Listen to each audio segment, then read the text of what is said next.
Regenerative agriculture is an approach that aims to restore and revitalize food and farming system. It focuses on conservation and rehabilitation of the land rather than just maximizing production. Pastures in Boston, Georgia is indeed regenerative agriculture farm.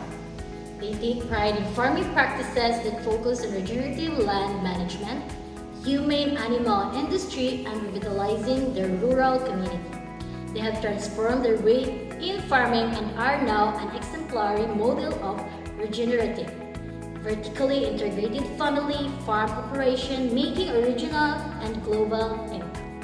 Hope Pastures is known for its regenerative practices and technology integration in agriculture. They emphasize reducing reliance on external inputs and enhancing ecosystem services like soil carbon sequestration. An example of White Oak Pastures regenerative practices and technology integration is the use of regenerative grazing techniques combined with technology to monitor and optimize pasture management. It's implemented a unique and innovative approach known as solar grazing in their farm. This practice involves utilizing solar panels to generate renewable energy while simultaneously allowing livestock to graze beneath the panels. White Oak Posture.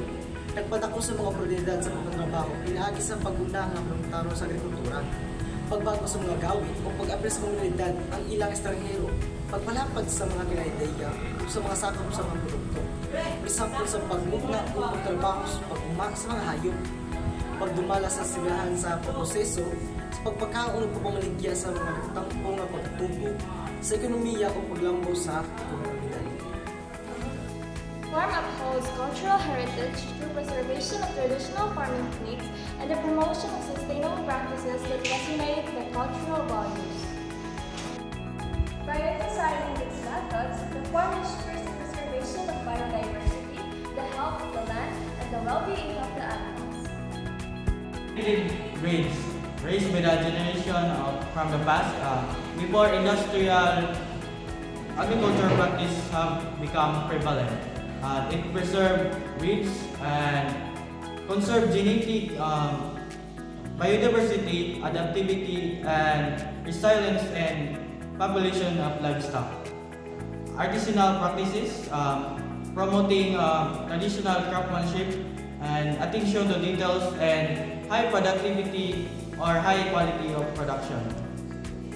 Rotational grazing, moving of livestock to different portion of pasture, allowing to recover and to rest of the areas in order to have a high vegetation of plants when it comes for grazing.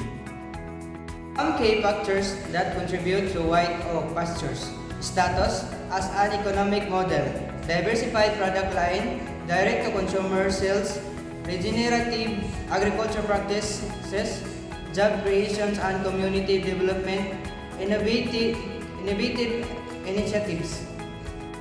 Oak Pasture, sustainable agriculture practices and economic model have political implications that can influence agricultural policy, environmental advocacy, community engagement, food system reform, and the advancement of sustainable development goals.